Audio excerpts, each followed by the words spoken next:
Thanks for joining us today. In this session, we're going to talk about solutions to some of the most enduring challenges that have impeded equitable access to higher education. We have with us here today Kedra Ishop, who's the Vice Provost for Enrollment Management here at U of M. She's a nationally recognized expert and speaker on issues in higher education admissions and enrollment, serving on multiple national and international committees and advisory boards related to diversity, affordability, assessment and admissions, and enrollment. Ishop joined U of M in fall 2014 after a 17-year career in admissions at the University of Texas at Austin. We also have Ozan Jaquette, who's an assistant professor at UCLA. Jaquette studies the organizational behavior of colleges and universities. His research program analyzes how colleges and universities change behavior to generate enrollment from desired student populations. Jaquette is interested in the tensions between the enrollment pursuits of access, academic prestige, and revenue generation. Heather Walkington is unable to join us today. So I'm going to get us started with some remarks, and then I'll invite the panel to do so, and we'll open it up for Q&A.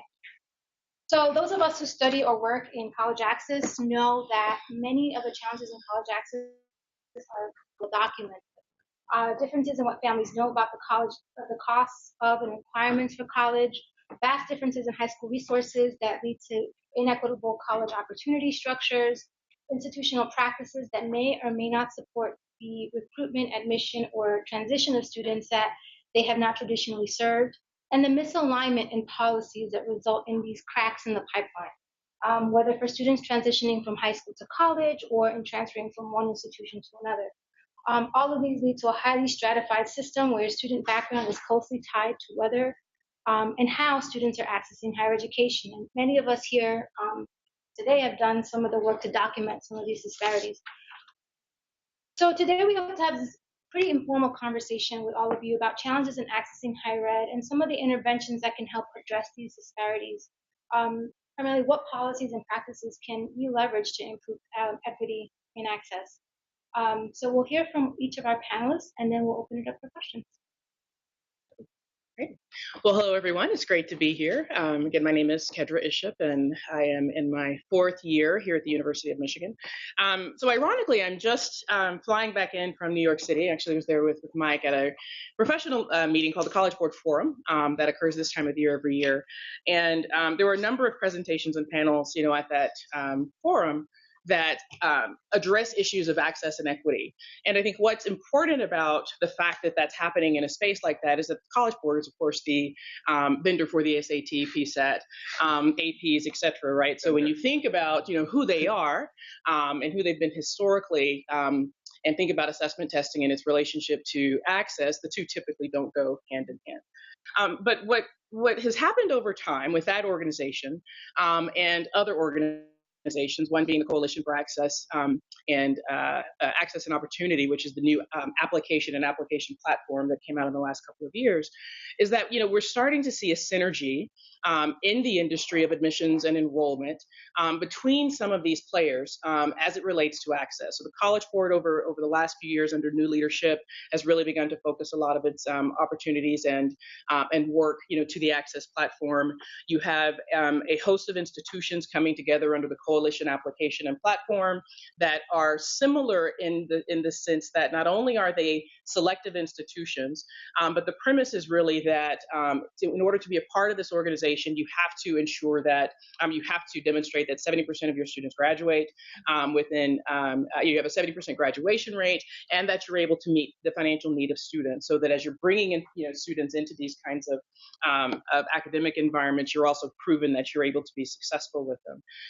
And again, I think what I had a breakfast meeting this morning with a group of philanthropists that support the Coalition application, and part of the conversation that we were having was that access is starting to resonate amongst the top priorities for institutions, and that wouldn't have been the case not too long ago. It doesn't mean that we've resolved the issues of access, but when you think about our presidents and our boards at a lot of institutions in the country that aren't currently serving students in the same vein that the majority of our institutions do, so these selective institutions in particular, it's gone from kind of diversity and access, have gone from kind of a top 10 list of which which folks get to, the presidents and boards get to the first 4 or 5 of that list, right, and kind of jumped into the upper space. And it's starting to come together across the industry of higher education. So not just in the faculty realm, not just in the admission offices, not just in some financial aid offices, but really, now we have a major assessment organization. You have ACT doing this work, kind of starting to come together to identify opportunities. The access challenge, I think we're starting to see it resonate in a lot of different ways. If you've read the Hillbilly Elegy, that Devance was a guest speaker at our presentation the other day. If you listen to our students in their protests right now, and the message there with us about either the divisiveness that they feel at the institute, the lack of critical mass of students at the campus and spaces that they fill. If you listen to the conservative movement that's saying that they don't have a space on some of our campuses and we need to address some of those issues, we're resonating we're living in a very different time as it relates to these issues being at the forefront. Our challenge is that we have to think differently in my world, this world of enrollment and admissions and financial aid and whatnot, think differently about and strategically about how we go about getting our messages to students. Because the ways in which we have done that, and the ways that we do that, particularly at places like Michigan, at selective institutions, don't resonate well with the very students that we're trying to attract to our universities or help believe that they have a place at our universities. And so we have to change our messaging. We have to change our processes. We have to think long and hard about who we are and what our commitment to our missions are and how we go about doing that work. And they're uncomfortable spaces, for us, because at the same time we're doing that, many institutions are also very cognizant of their rankings. Very cognizant of what happens when they make this decision over that decision and what happens as a result of that. But it's important that we make those kinds of changes and shifts over time. The efforts that we've put in place in the last few years, and I think we'll come back around, I guess, with questions and comments, have started to be really geared towards those opportunities. So addressing affordability at the University of Michigan. President Schlissel preceded me by about a month and a half at the university, and on one of my first meetings with him after he had begun kind of doing his presidential tour, of the state, was how do we simplify our financial aid messaging? We have at that time $140 million invested in financial aid at this university, amongst the highest in public institutions in the country. We meet full need for Michiganders, and yet if you walk around the state of Michigan, no one understands that if you're low and moderate income, you have those opportunities here, that we're really the cheapest institution in the state if you have financial need. And so I think that was in a parking lot that we had that conversation. So that was kind of mandate number one was, to address, this issue, but also to address in the larger context as it became part of his platform, issues of diversity, equity, and inclusion. And certainly this is a part of that larger umbrella. And so that's where we're beginning our work here. But I think not only are we doing that work here, we're seeing the opportunity to partner across other entities in the industry to really bring the collective work of higher education, to this challenge. We still have a long way to go and a lot to do, but I think the energy is in the right space to begin. Thanks, Kedra. Mm-hmm. Hi, everyone. My name is Ozan, Jaquette. So I went to grad school here, so it's an honor to be back. The trees are just the right height, right? Isn't that what Mitt Romney said? Okay, so the goal of my remarks, I want to make the case that that policy discourse on access inequality is flawed and needs to be reframed. And so, the backdrop we all know and we've read. Okay, there's socioeconomic and racial disparity in access to higher education, and when I look at, okay, what are some of the dominant policy explanations for access inequality, something that was very eye-opening for me was I read the reports that came out of President Obama's 2014 White House Access Summit. So I may be like a little dated on what's happening now, but there was a lit review that accompanied this summit, and it talked about, okay, what are the causes of access inequality, and it highlighted.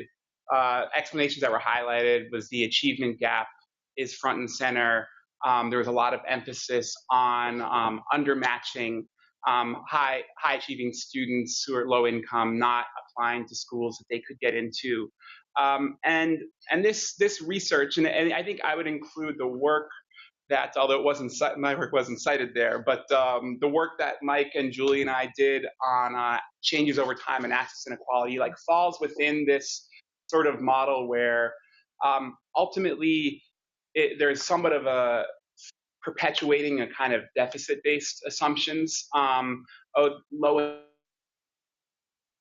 achieving high, and that's ultimately the quality. And I think that it's interesting to see, like now, like 8 years later, Mike, Julie, and we all kind of didn't want to do research like that again. And I haven't talked about this with you, but we all kind of went different ways to like try to get at, well, we say we wanted to study university behavior, but we weren't really studying university behavior. We had data on students. And so ultimately, our explanations were like, oh, these student characteristics, they're not keeping up with these other high income students. So there's this policy discourse that I think is putting the onus of access inequality on families and K-12 schools. And then, at this White House Access Summit, the second piece was all these universities making pledges and signing action plans to commit their commitment to equality of opportunity.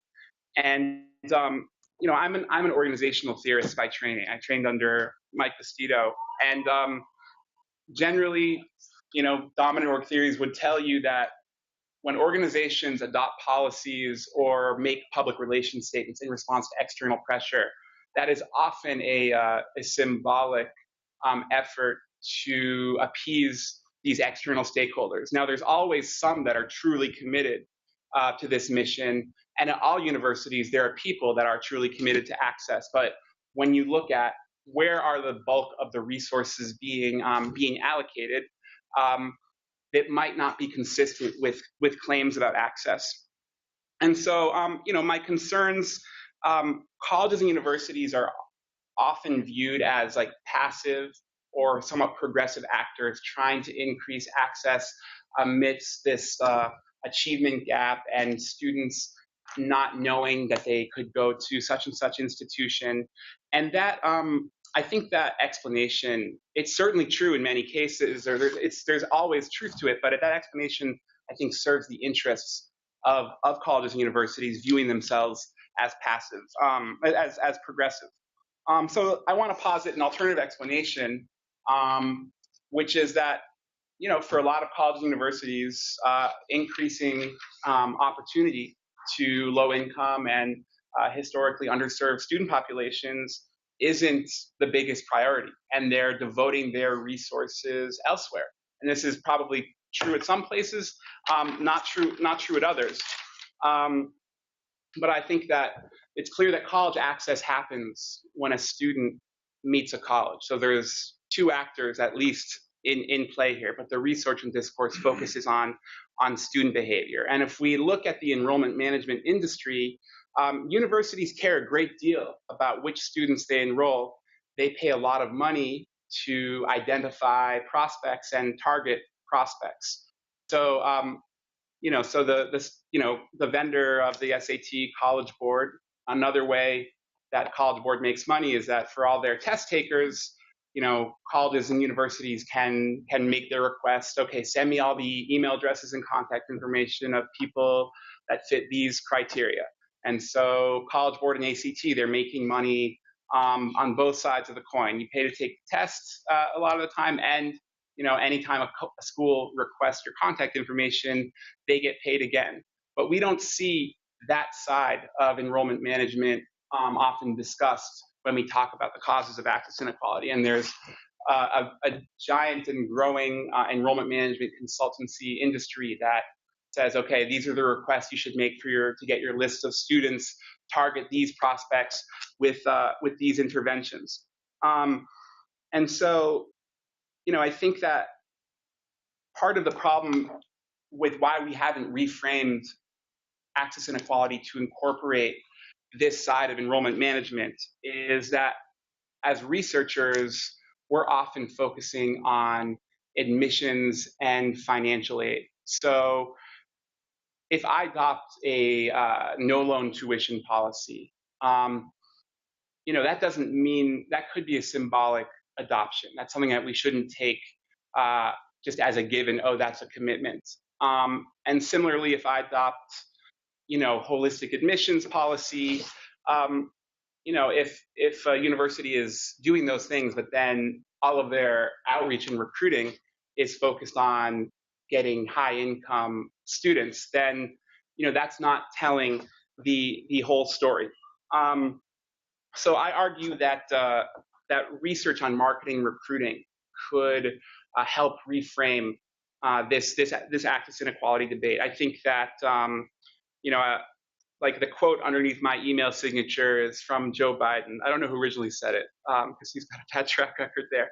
But Joe said, don't tell me what you value. Show me your budget, and I'll tell you what you value. And I think that I believe that research on marketing recruiting can generate some insights under that vein.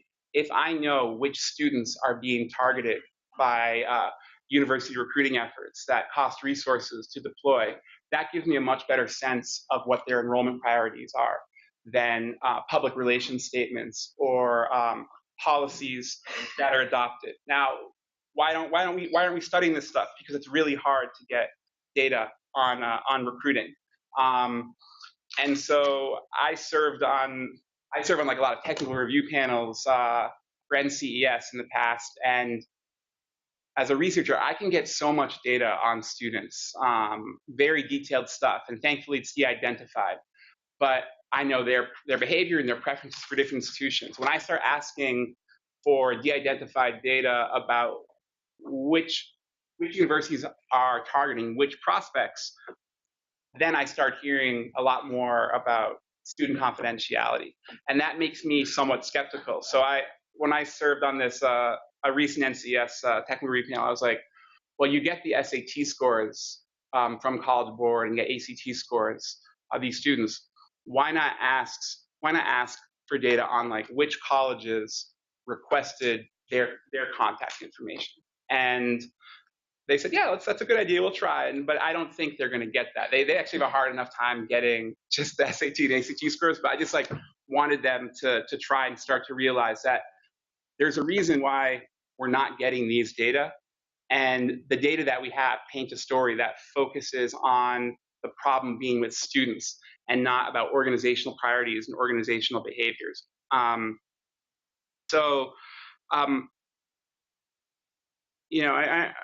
Maybe I'll stop there. But I think that what we need to do is we need to find new ways to get at new data so that we can ask these questions and change the policy debates. And that's sort of where my research is headed now. Coincidentally, sales pitch. But I think that data science has a lot of there's opportunities to use publicly available data sources to create analysis data sets that tell you something concrete about university priorities, that universities wouldn't necessarily want you to have these data, but you're getting it from public resources. But I think we need more people studying in this area to reframe this policy debate. Thank you. Thank you, Ozan.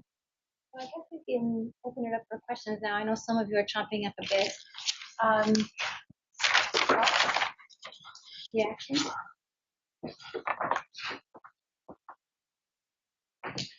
Kick us off. I'm Kristen. I'm a doctoral student with prior admissions experience in my area.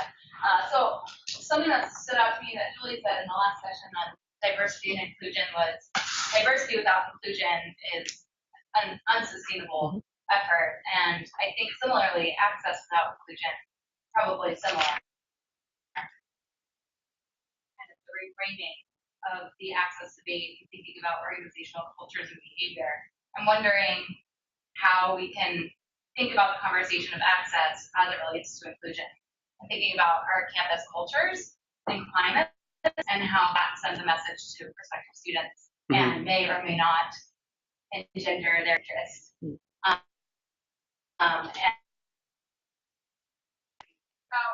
and how that can enter into the discussion about access. How are you defining inclusion? Yeah, so I think access is a lot of times about getting students in the doors and not so much thinking about what happens to them when they get here. And so if we are telling students, we want you here, but then they arrive on our campuses and they're receiving messages both explicitly and implicitly that they're not welcome for one reason or another, then are we accomplishing our mission of access? Mm-hmm. Right. Well, I mean, I think actually, I want to let Kedra speak after me, because I actually think she has a lot more insights about this question. But I never really thought of myself, when I was a grad student, never thought of myself as an access researcher, you know, and like, I was like, everyone's studying this, like what, you know, like I should study something that people aren't studying. And I eventually came to this, my experience working for 5 years at the University of Arizona was very, I think actually just fundamentally changed me, because the University of Arizona is a non-prestigious public flagship. And, you know, in the greater world of, you know, mass media, like across the country, like in pop culture, like people make fun of University of Arizona. It's like in, what's that show that makes fun of University of Arizona all the time? Seth MacFarlane, Family Guy. Yeah, it's like, oh, you have a pulse? You're admitted. Welcome to the University of Arizona. And the thing is, like, people don't understand what a lot of folks don't understand who write about, have a kind of view of elite higher education as being what they think of is that for students from Arizona who were the first in their families to go to college, it's a really, really big deal. It's an honor, and it's a privilege, and it's also very stressful. And so a lot of my students were first generation students from Arizona who told me about feeling so ostracized in their experience there, because the university, which was like majority out of, it was like about 40-50% out of state, but they dominated the social atmosphere of the college. And these out of state students, this is like what my colleagues who taught a lot more undergrads often created an environment where they were disdainful of trying hard in class because they wanted to create an easier path. And this is the work this is some of the things that Elizabeth Hamilton talks about in her book, Paying for the Party. And they felt ostracized socially because they couldn't afford to, you know, go out all the time. They were working all these jobs. And so the students that the university should be caring the most about, because these first generation students embody what is the supposed mission of universities, were really cast aside and not. And I think at that university, I think a lot of others that are focusing on getting students that pay a lot of money, high income students, that's not creating an inclusive environment, and it really changes the experience that students have, academic and socially. And that's something that I think administrators don't see or don't want to see. And I had conversations with the provost about this. Like, you think just going after out-of-state students is a costless benefit. And we targeted, like, our financial aid packages were targeted at like very mediocre achieving out-of-state students that couldn't get into their public flagship. But it's not costless, because these students change the academic and social culture of the place. That doesn't create a great environment for the students we should be serving. I think Ozan raised kind of an interesting conundrum for us, you know, in higher ed. One, it addresses the issue that this is not just an elite, selective, you know, highly selective institution, you know, phenomenon, but this notion of, so in my jargon, you know, this notion of tuition discounting, right? And, you know, which is so on one hand, you have the ever escalating tuition increases that are offset by discounts of tuition. So I think that the tuition discount rate right now is about 45%.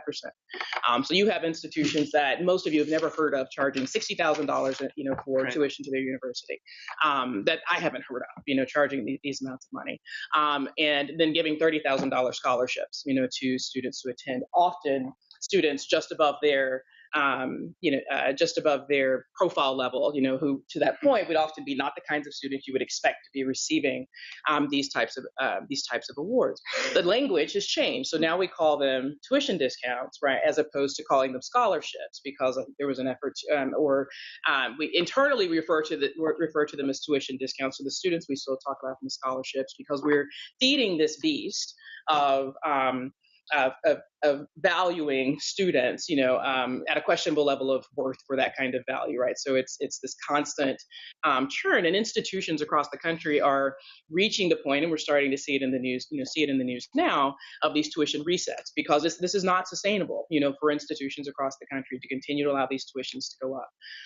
And the result of that, for a lot of universities, are just these kinds of instances where the culture and the student body, the culture of the student body and the culture of the institutions have changed in this space. So not only have you increased your out-of-state population or started getting students from different populations than you normally would have done, you've also created a sense of elitism and a sense of worthiness around the fact that half your student body is also on significant scholarship to the institution, which probably has its own psychological effect on the students and their behaviors on campus.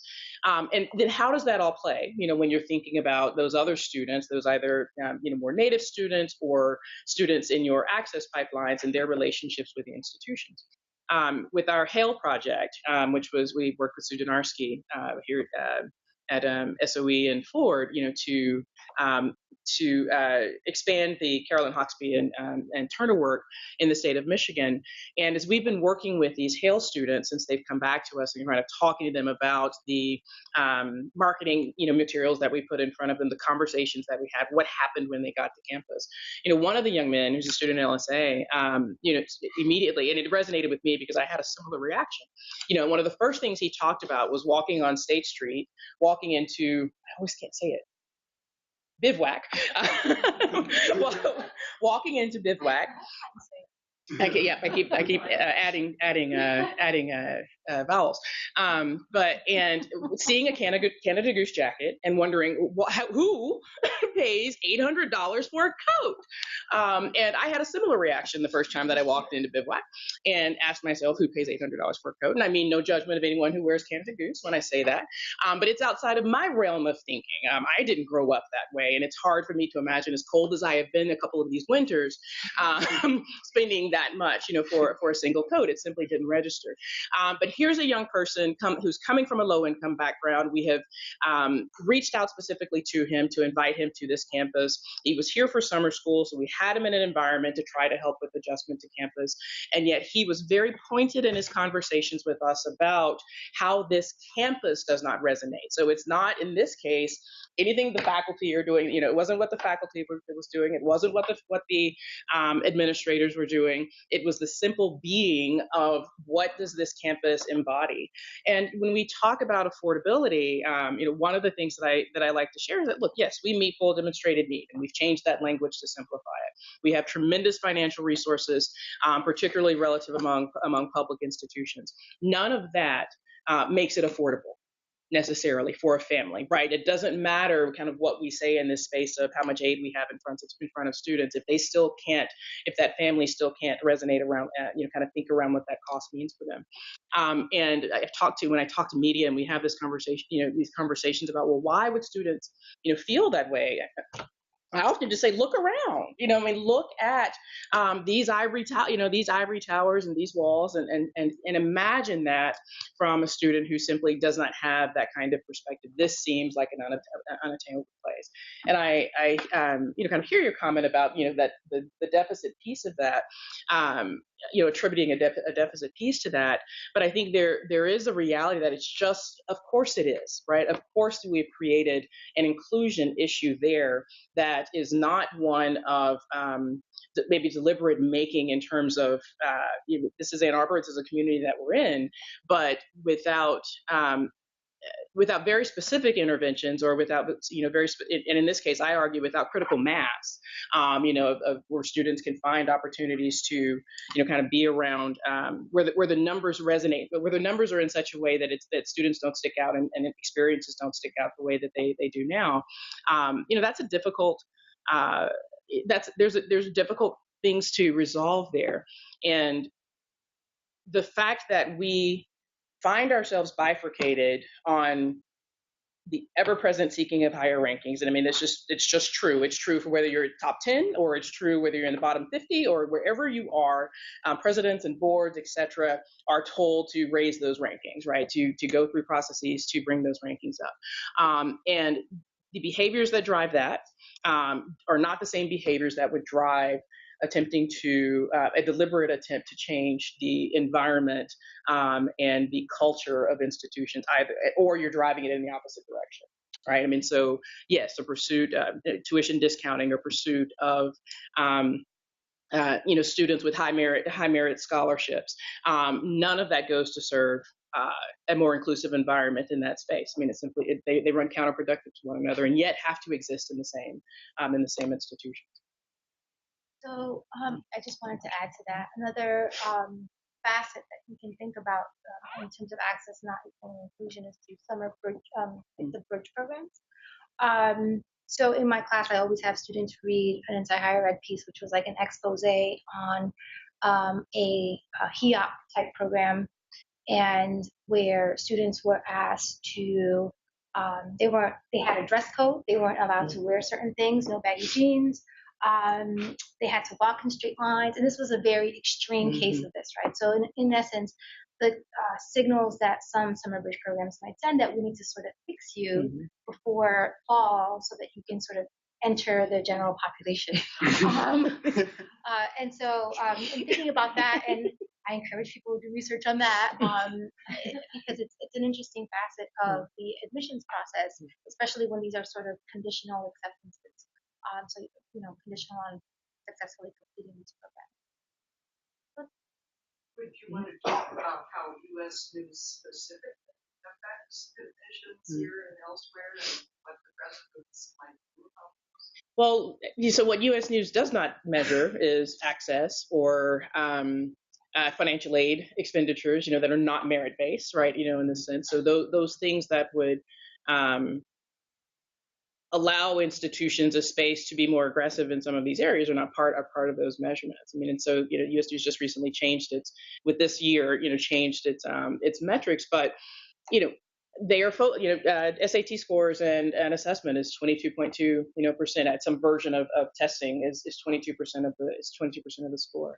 Alumni success is 25% of the score. Research dollars are 20. I'm getting the numbers off a little bit, but about approximately a quarter of the score. I'm sorry, alumni is 10%. And when you think about those things and kind of the history of our institutions and what that focus on those particular areas are, again, they do not beg of the institution to pursue an access agenda. They're not measuring in those spaces. I mean, no love lost in the sense of kind of the conversation about the enrollment management industry, as an industry, because it's this EM kind of started in the 1950s, 60s, at small private institutions where it was butts in the chair, right? You have to hit that number exactly. There's not one more bed, and every bed has to be filled. And so it begetted a strategy that was very clear in its intent to maximize getting exactly the revenue that the institution needed, filling every seat, and whatnot. And it grew, from there.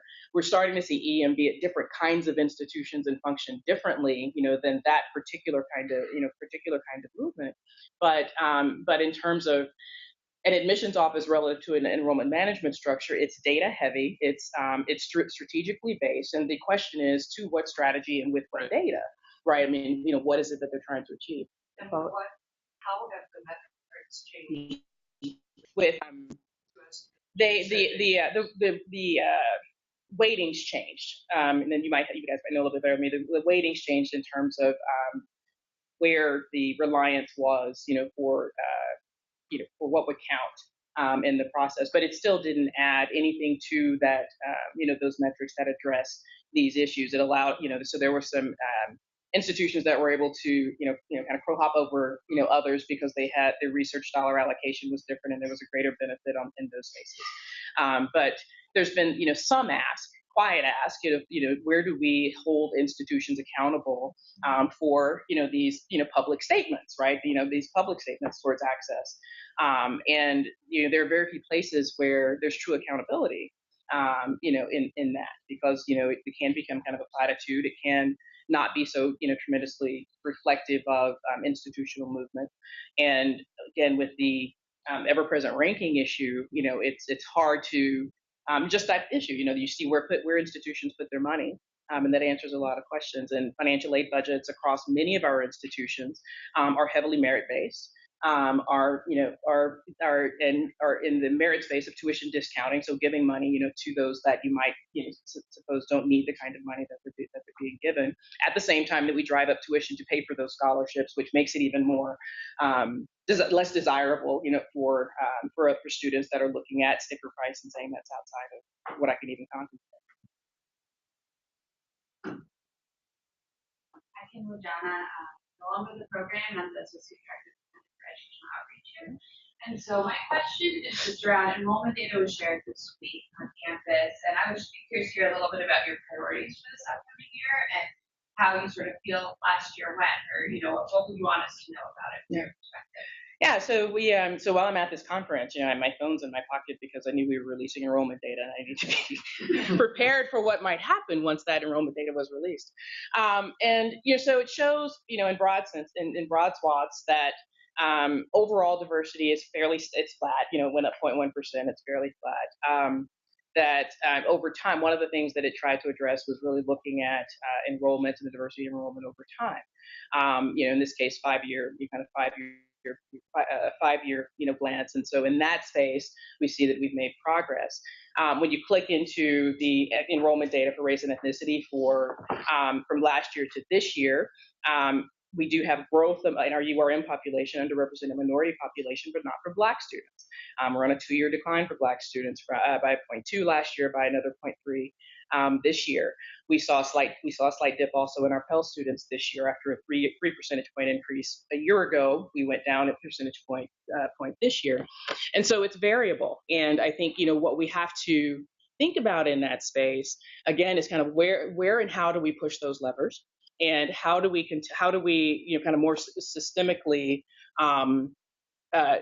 shift the priorities of a very homogeneous academic applicant pool to get at the students that we're trying to bring to campus. And so, the focus that we've had the last few years since we've kind of adopted EM and addressed data, put data to understanding some of the decisions that we make, are one, trying to address what is about our practices that have impact on the enrollment of students on campus. So we learned, for instance, early on that if we held back on early action decisions, that opened up space for us to be able to admit a larger population in the regular decision pool, where we saw a more diverse population of students, and we yielded a more diverse class. And that first year, we had kind of a 12 percentage point increase in percentage change in the class. I warned at that time that was not going to happen again, right? That was, there's a quick effect, to be able to kind of recognize that operational change, and to not expect that we'll jump 12%, kind of at 12 percentage points every year. But there's that piece, and yet 2 years later, as the population is even greater in the early action space, we find ourselves having lost some of that advantage. And so we have to go back and look at that again. The Go Blue Guarantee has been a major focus of what we've been working on in the past year. So this public statement to try to address, kind of to Mark Lissel's point, to the state of Michigan, the affordability, of the university, and to kind of put our money where our mouth is there. And, one of the questions that reporters ask us all the time with that is like, well, what's the cap? So how many are you going to take? And there is no cap. There is no we'll take as are admitted. And we are need blind in the process. So we're not looking to, cap it by virtue of capping how many are also admitted, in that space. But so we'll have a tremendous amount of focus, not only on the diversity of our, reads to address income and experience and adverse situations in students' backgrounds, and diversity by, in terms of geography and whatnot, but also to focus around those operational behaviors that we have that influence the way that students are able to fall in and out of our cycle. We get asked all the time, why don't you go to early decision? Right. So we'll have our deadline is next week, next Wednesday, November 1st. 2/3 of our applications come in the early action pool. So by next week, 2/3 of those students haven't applied yet. They're applying this weekend. So they'll be kind of rushing in here in the latter part. And when you, from a traditional enrollment management standpoint, when you have that kind of interest in your early population, it makes perfect sense to move to an early decision model. Why would we continue to drag this process out? And one of the reasons that I argue that we continue to drag it out is that because we don't benefit ourselves, with this commitment towards access to move to an early decision model. One, because so we would believe them, that we work to fight. But we are partners to get all of those students into this early space. We've been working hard in that regard to try to get our kids to, for that early action population to be more diverse, but we haven't successfully moved the majority of the population there. Other changes that we, in terms of operational, opportunity and the things that we bring in on campus at the beginning of the process. When we were making admission decisions, it was quite normal, and it is quite normal for you to make those decisions, kind of strongest students and down, right? You take your strongest students in early action, and then your next best strongest students, and then whatever the next phase is, and you move down until you've filled your class. It seemed reasonable to me, given that we know students that we would love to admit to the institution, but we also believe that we need to put them in our summer bridge program, which does not require them to wear suits and march in a straight line. Not all summer bridge programs, to be clear. Yeah. But we were holding on to those summer bridge admits until the end of the process, right? It was kind of the shaping and kind of the latter part of the process, and very strategically moved to start admitting. Why aren't we admitting summer bridge students out of early action if their application's there and we know that they need that support? So, the focus is on both pieces of that. Operational changes that we have to continue to be very frank with ourselves about, that where we get in our own way for meeting some of these, but then also as a campus, some of the hard decisions about the types of students that we want to admit and the decisions that we need to make around those kinds of admission decisions. And that's, again, those various levers. There are a lot of constituents that have an interest when they have an interest, and there's more of any one of them, than are in our freshman class, and so they're weighing, kind of all of those issues. There does come a point when, all of that is on the table, and we have to make hard decisions about which.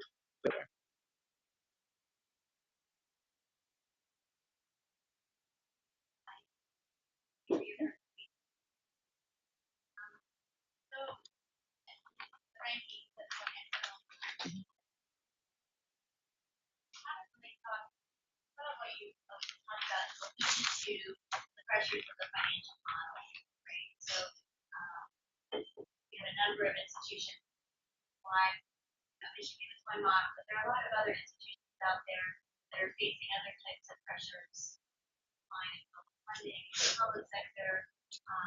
We've had it relatively less selective four-year institutions. Many institutions that have long had access recognition are really struggling to put light on right now. So I'm wondering, I think it's important to think about marketing and some of these other types of initiatives, but how do you think about the role of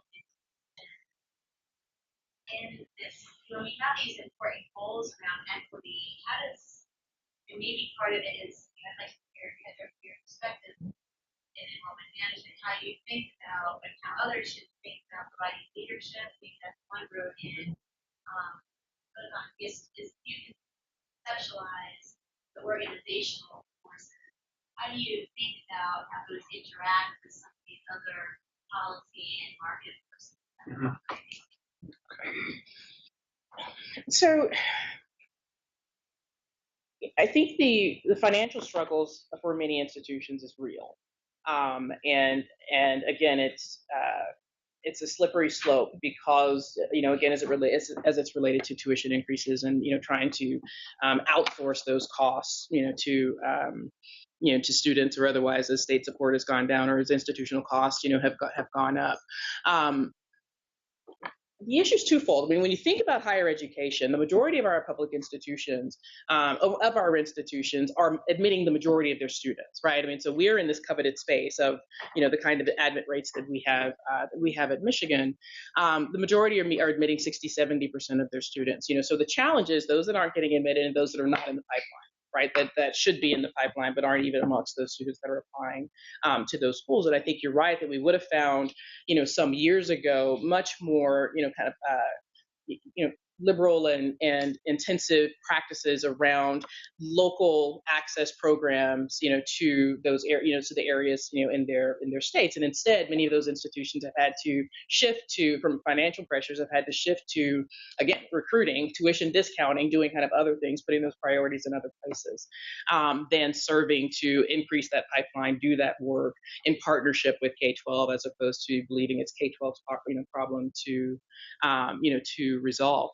And we have to make a decision as a nation that it matters to put all of these students into the higher education system, and or the appropriate career job and career system if that's their choice, and that's appropriate for them to make that round. We haven't made that decision, and we're not acting on that from the standpoint of what's happening at colleges and schools, both the most selective to the less selective. I mean, community colleges are struggling in this space, and so I don't have an answer in terms of solution there yet, but it is that to that end, it is the case that this isn't just a selective institution problem, and that's what we'll always hear about in the news and talk about. But it's certainly not the case that that's the only place where it's relevant.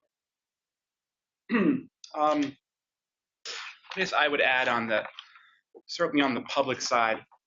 I was just talking to someone who I was trying to convince to give me money on Friday, and he was like, "Oh, I want to increase.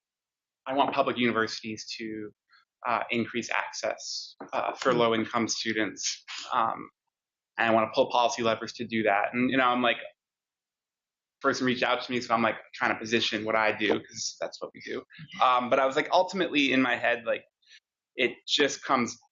I feel like in some ways, the sort of research I do is just almost at the surface level, where the bigger problem is just the state has pulled out, and we need states to invest in public higher education. And if you don't, it's like sort of cracks in a dam that you just keep on plugging with your fingers. And I can do the sort of research I want to do that's trying to lay bare some things, but ultimately we need more public funding, and I don't know how you do that, because people in this room have been trying to do that, convince policymakers for a long time. Given where we are with public funding, I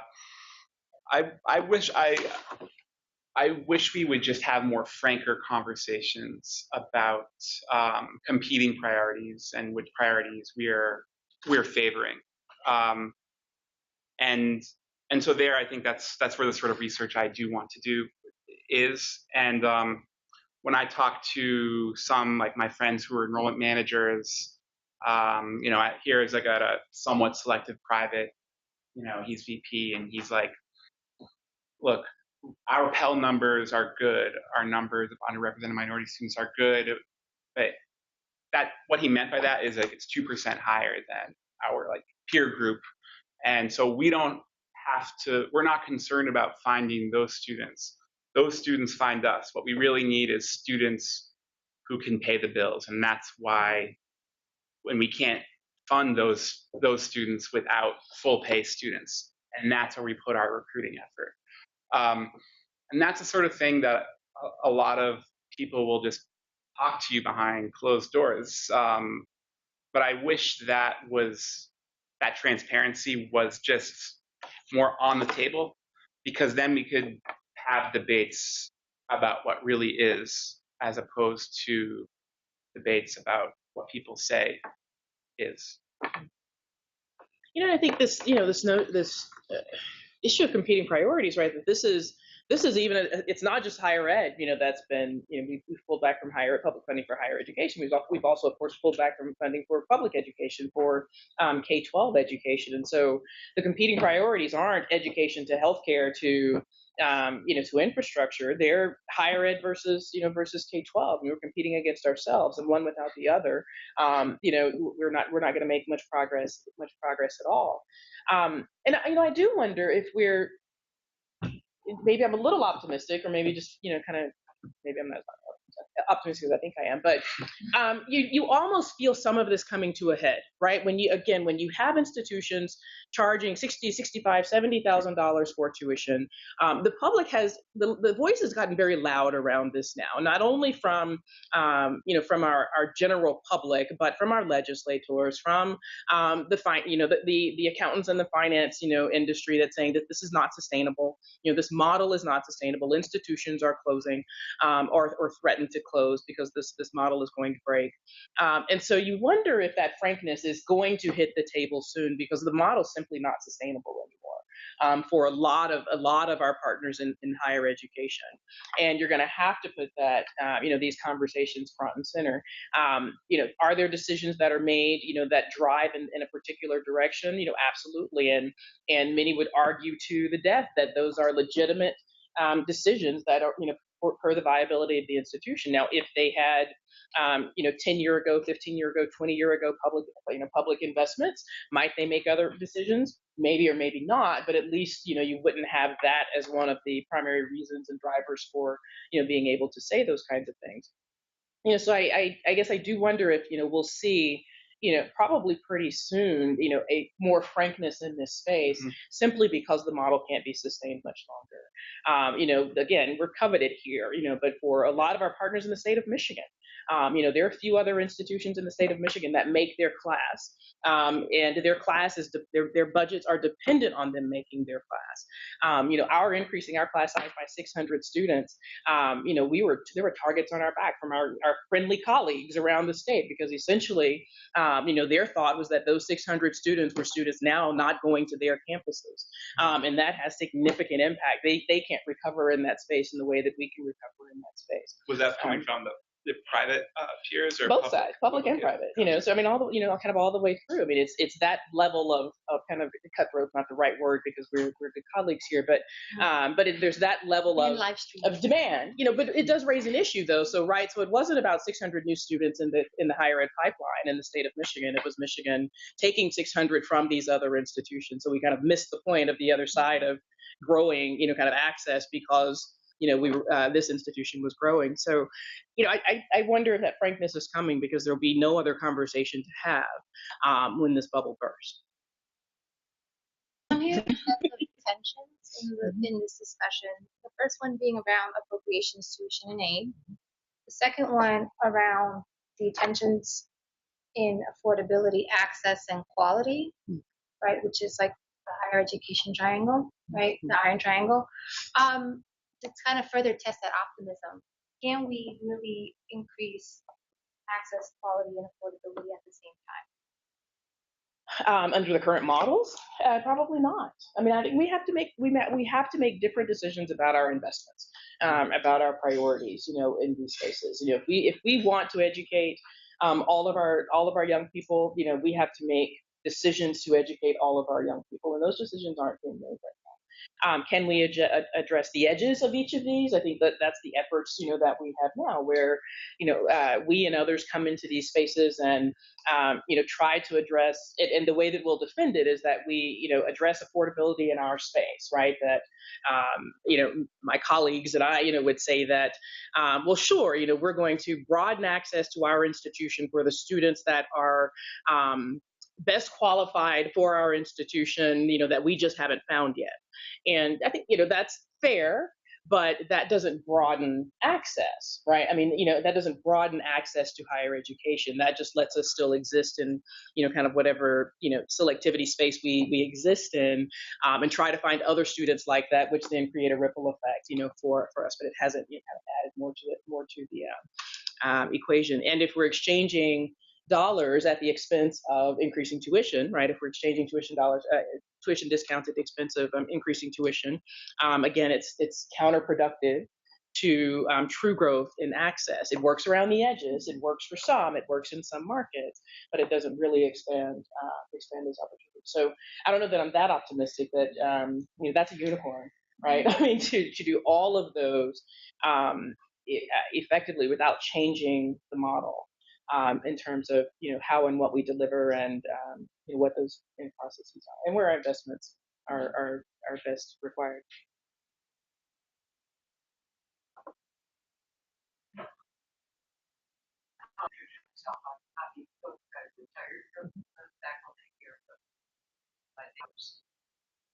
Directing CRL for 20 years. And I think I should have been paying more attention to U of M news, but did you say that we've added 600 students this year and also declined in the number of African American and Pell students? No, so they didn't happen at the same time. We increased classes a year ago officially. We spent a year first year here evaluating the class and then grew the class by 600. And then this year is where we've seen some slight declines in those numbers. So we peaked a little bit last year, and we've come down. And I could give a variety of excuses, as to why that might have happened, but that it doesn't matter, right? So we have to focus differently on the kind of on those issues. It does kind of raise again, it's about where we put our priorities and being persistent in placing those priorities, and where we have to make the adjustments to try to see increases and improvements, along the way.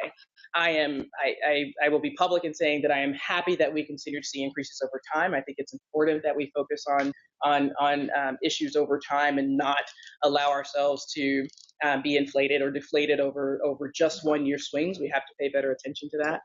We have to focus very differently on African American students. I mean, we just do, because and it's not just me. I mean, the meeting that we just came from and every meeting I feel like I've been in for every week, that particular issue is of grave concern, for us as an industry, for education writ large. And they hear they get to kind of in space all the time, and so we have to focus very differently of an admissions office, but work to resolve that and happen at the same time. One was strategic in one way, and one of the things that happens with enrollment, where you can be strategic and plan and account for your class, you can make great improvements. When you lose some control, if you lose some control of your class in any particular way, those improvements can go out the window. And that, for us, that means if yield does something unpredictable for us, or the class is not on the target that we expect it to be, then some of those very strategic efforts, become moot by the time the class actually resolves. I want to add something about in relation to Awilda's previous question about simultaneously increasing access, quality, and affordability. And I think, and many people are trying to do this, we need to reframe what we mean by quality. So my experience being at the University of Arizona, which I think is a much more typical public flagship than the University of Michigan, there is a public discourse in the university that first generation students and the way administrators thought of like first generation Latina students mid often education, and they have higher levels of dropout. And I had students of mine who were sitting as like low-level student affairs administrators sitting in these meetings where higher-level administrators were saying these things that flew completely in the face of the actual statistics, which were that these students performed much better than our out-of-state students, and who tended to have higher SAT, ACT scores, but much lower high school GPA. And generally, high school GPA tends to be more predictive than the SAT, ACT on college performance. And so in policy debates, we often talk about quality, or like we let quality be defined too much by test scores. And then, but then when we talk about, oh, well, GPA, it's almost as if that's not real quality, where we're trying to be nice or something like that, or this isn't a real measure of talent. When I think it actually is probably a better measure. So if we change those definitions, I think that would, you can get at that triangle, I think. I think to that end, I mean, one of the things that we've talked about, whether it's quality or whether you talk about excellence, that, there's, kind of been this long, standing in the affirmative action context, in the early diversity context, that, institutions pursue diversity and excellence. And, the president and others have gone on record, to kind of make this point that we've got to come to a place where those two things are not separate from one another. That excellence is not defined by this set of criteria, and diversity being defined by this other set of criteria, and never the twain shall meet. And so you're kind of running kind of parallel processes, and instead that excellence is the diversity of all of those things, inclusive of the variance that comes with where the differential test scores or differential educational experiences because of where students are coming from, and your ability is to bridge that gap for those students, as opposed to trying to bridge that gap in the admissions process, and your commitment in that space to do it. Franklin and Marshall, small, very, very small, kind of private school, they have a lot of research on, they've been doing affordability work for a number of years, they just today, and what they're seeing is their Pell eligibility on campus, for instance, from 5% to 20% in a decade. And consequently, first generation and kind of others in the same space, is that their Pell are all outperforming their cohort, right? All three of those groups have higher GPAs, than their cohort, and that's not with. But support that is also kind of inclusive of the whole campus, and so it's a very small campus that is illustrating this point of one doesn't this necessarily without the other. I think adding the affordability context to that, because by them it's also it's also a piece of it. It's also a very expensive institution. So they're dealing with the levers in all pieces of that. That they space that you still have to drive on this space in terms of being able to pay your bills. You also have to find the commitments to put into financial aid. You have to demonstrate, you want to demonstrate that students are able to be as successful, in this case, more successful, than the cohort, by itself. But I think that excellence is driven by external stakeholders. We allow U.S. News, or we allow our alumni who have different opinions of excellence when they have no children in the process, and we do have children in the process.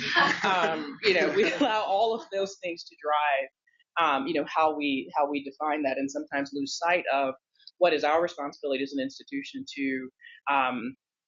So one of the things we talk about in enrollment management is identifying students who will both benefit and benefit from the University of Michigan. And so you kind of, how do we bring what we believe are our expertise, in assisting students to bridge some of that gap, as opposed to bringing in that presumably may or may not need the things that we do. Our responsibility there is just as strong.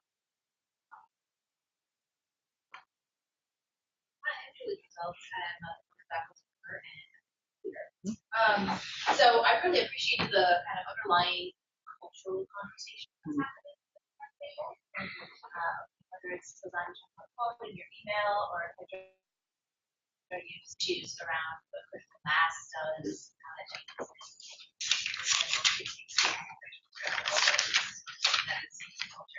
I'm wondering what kind of cultural levers are available to for other people or institutions. And it sounds like organizational behavior might be limited as a frame if we can do everything right and still students might not resonate.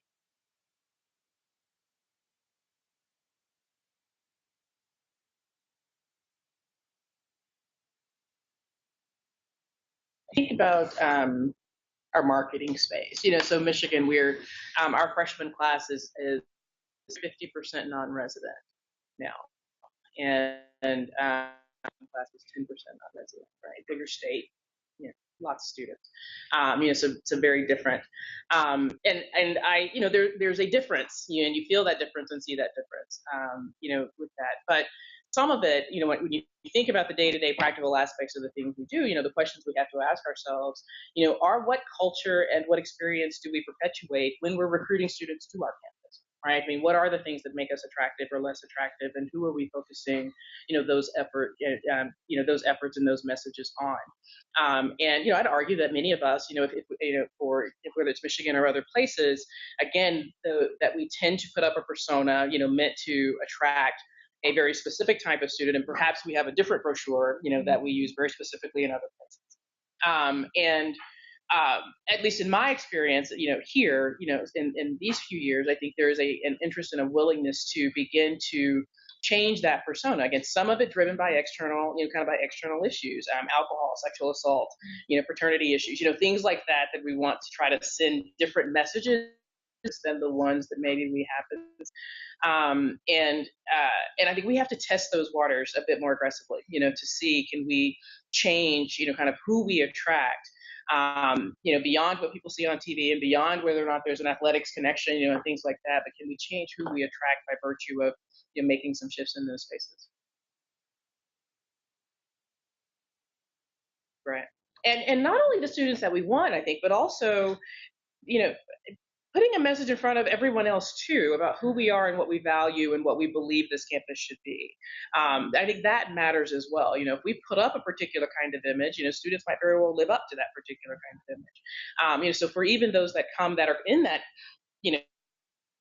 traditional spirit-driven, kind of space, that we can begin to set expectations in terms of the community that we expect them to be a part of here, and what we think, what we want to say is a Michigan education and a Michigan experience, so that even if they're coming from wealth and from means and from, a very, different, that kind of experience, that doesn't mean that they can't and won't, be interested in diversity and relate, to inclusive, issues, but we have to make sure that's part of what we're putting in front of them, that's the reason why they want to come to Michigan as well, not, just for some of these other issues.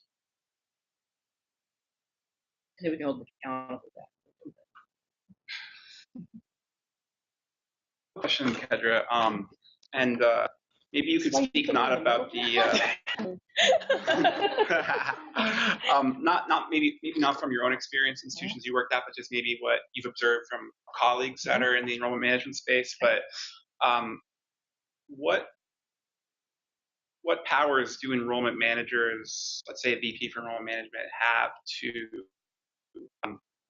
set goals, like broad enrollment goals and resources allocated to goals? Is you kind of have to take those as given, and then you additional side in delivering them, and is it even the president who decides that, right? Or is it like, because we don't see this. I'd like to know where these goals and priorities come from. Was it the session that you were in, Mike? We got exactly this question at one of the College Board conferences.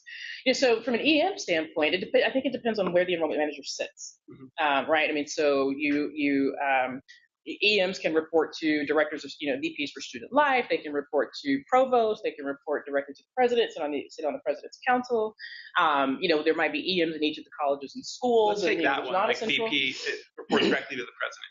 That's like the most authoritative. Right. So if you sit at that space, you have the most opportunity to inform the executive officers of the confounding nature of running the business of the university from an enrollment management standpoint, right? And some of it does depend on, your question is it even the president? It might be the board, right? I mean, so the next level up, from the president. But the premise of enrollment management and hiring an enrollment manager is to solve some kind of problem. That problem might be net tuition revenue issues, right? Which is going to drive a particular kind of behavior that is usually going to be to the antithesis of an access agenda. But if it's not that, right? If it's instead meant to, we kind of talk about it as, the ever-present levers that, we expect you to be 20% first generation,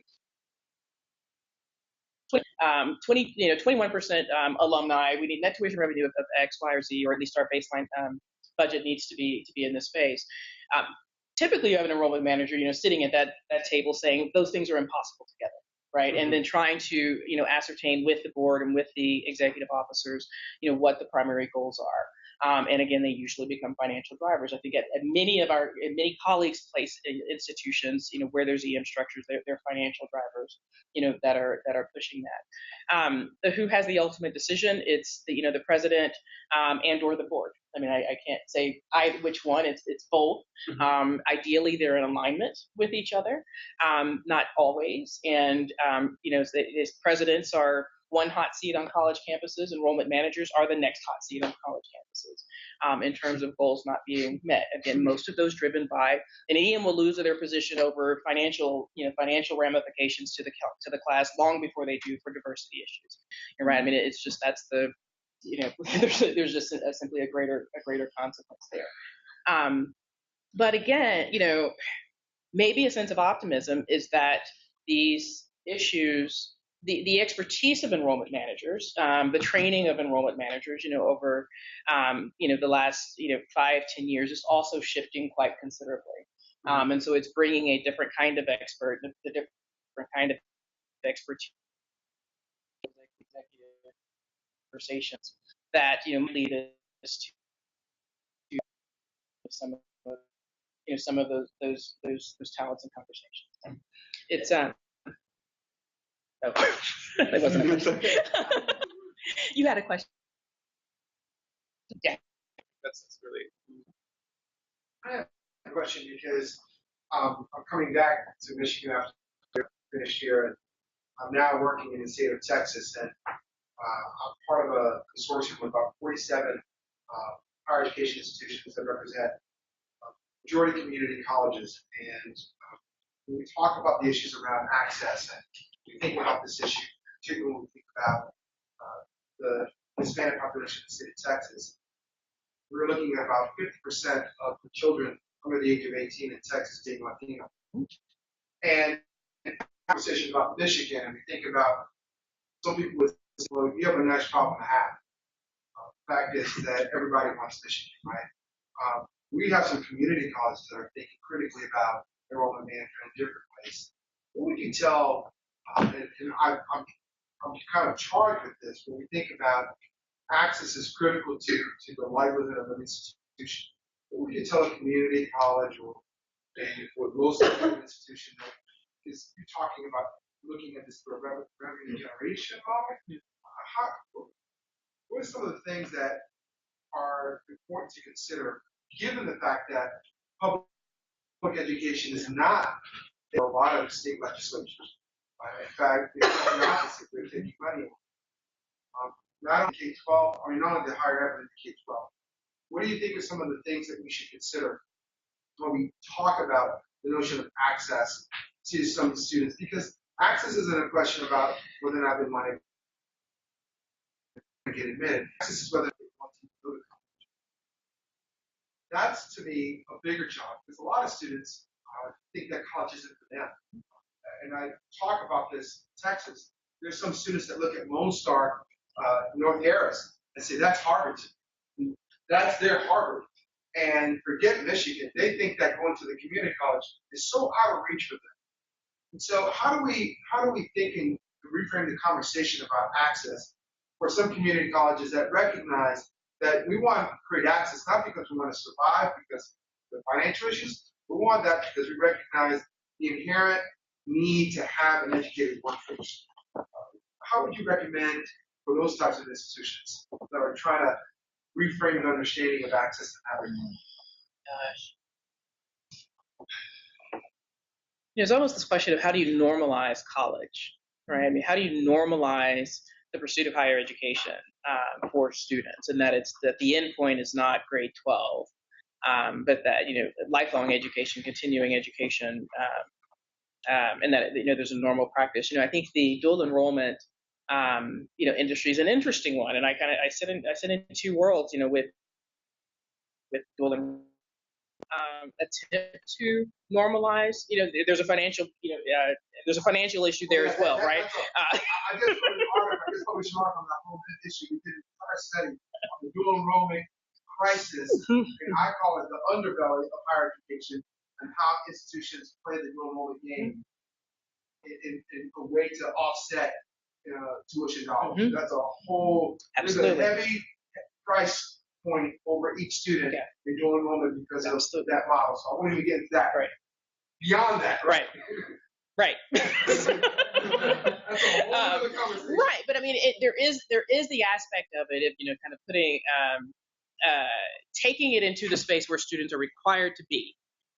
It is some attempt at normalizing. I also think it's moving in the wrong direction in terms of where we need to be pushing higher education, be aspiring upwards, everyone should be moving up. But I think that, the issue sits there around that normalization. So not only those who think that, that Lone Star is the Harvard, and that's not for them, but it's, there's an even greater, there's even a bigger population that, just doesn't see the value of, of higher education at all, that's growing over time, even, amongst affluent populations now, that are starting to question this value of education, of higher education at all. And, I don't know, kind of where do you go to start addressing that, as a nation, where do we go to start addressing that it becomes a more natural part of the things, the things that we consider for ourselves and for our students. We're moving the needle. We're talking about this idea, you said it a little bit earlier, and I'm charged with trying to address that very issue in Texas. So I'm tackling that issue right now in the work that I do. And one of the things that we're trying to do is create better conversations between K-12 and higher education. How we think about, instead of thinking about this as a mutually exclusive, but thinking it as a pathway that really is not just exclusively coupled, but actually engaged in this conversation as a community. And those conversations that we're having are hard because historically, and we think about the org theory component, historically those folks don't talk to each other for the budgetary reasons, for everything that we just talked about earlier. But we're having to have some tough conversations about the recognition of how does a K-12 system, ISD, ISDs, how does ISD see the community college and the four-year institutions as partners in addressing the issue of access to consider not just 12, but 12 and beyond this notion of post-secondary education, to talk to folks to say, this is the thing that we're facing, is that for a lot of these students, the AA is not their goal. It's the AS. And we're talking about this idea that if you get an HVAC technician degree, there are college graduates in their eyes. And so for a lot of these K-12 institutions, having that discussion about what does college mean and normalizing it is, I feel like, the re-education of what we mean by post-secondary. Because a lot of folks think post-secondary is UT Austin and Texas A&M. And in reality, that's not the way these students see it. Some students see Lone Star as, like I said earlier, this unattainable goal. And we're having to have some really hard conversations on the education of superintendents, assistant superintendents, about reframing what college means to those students that they serve. I think it's Texas, when I was there, it was talking more along the P16 model, which is still not even kind of addressing the fact that, it might be kind of leaving with AS and, and AA. But, not only is it a matter of 12, K-12 and higher education, kind of coming together. The reality is that we work against each other, right? And so Awilda made the point, kind of earlier about transfer. Right, transfer students. So the majority of our students in higher education have, transfer credit, as a part of their portfolio. And many institutions, if not required by their states, and Texas is one where credit is consistent across the entire higher education and higher education platform. English 301 is the same anywhere you go when you're required to accept the credit. Right. I mean, it's and so I was spoiled by that before I came to Michigan. Common course numbering. Absolutely. And like, what? I missed that part here.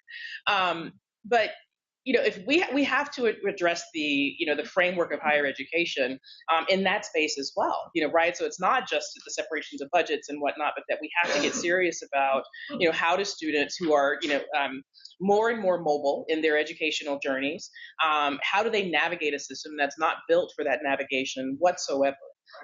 for them to take their high school credit, their dual enrollment credit, their community college credit from one community college to another, or from there to higher education. I mean, there's nothing but hurdles that get in the way of that. So that again requires a reframing, kind of this reframing of the way that we go about this business if we are truly committed at the highest levels to changing what that looks like. And we're not there yet. In that sense. I mean, some states, Texas, I think, is a great example, is making different progress on it by virtue of what is coming to it. One, the numbers of students, the systems, the way the systems are built in the state. They've made some different progress in that space, but we haven't. This isn't about MOOCs, and this isn't about kind of reframing how we deliver education in that sense. It's reframing kind of how these entities are built and how they operate in and of themselves. I mean, Michigan is 19 different universities. As an institution, right? I mean, here it's 19 different places. We have to, fix a lot of, kind of do a lot of work even amongst ourselves. Add that to, system issues and statewide issues, and I mean, we just have to really think differently about what higher education and the P16 continuum looks like to address these things. One thing could be a better version of dual enrollment now, right? But there was a small study that showed that actually when dual enrollment is students going onto a campus and taking classes, that it actually, students have like role rehearsal, and there's a lot of positive outcomes associated with that, as opposed to your third period teacher now being your college professor fifth period. That's exactly what they're doing, right? exactly. Which is different. And they're credentialing those teachers to do that, and in reality, these students just see them as, oh, it's my coach. Yeah, and then we deny the credit. Because of that model, right? And here's the underbelly. In reality, folks don't understand the financial aid consequences when they don't pass those courses. And what that looks like in terms of financial aid packages. Right. So if you have some students that don't do well, end up taking in all hours and don't do well, that actually counts against their financial aid package. That raises a whole other question about their undergraduate financing of their education. I won't even get into it. I mean, I would just argue that we make K-12 more rigorous and allow college to be college and high school to be high school. But, that ship has left the dock already. So have to provide school funding. Absolutely comes back to the funding issue. But we're shifting funds right now. Right? Yeah. The interest rate. Yeah. I mean, we're shifting monies, between the various entities that need those funds right now, as opposed, to anywhere close to equal funding. So interesting. Thank you so much, everyone, for coming out and having this very Thank you. vigorous debate. Thank you.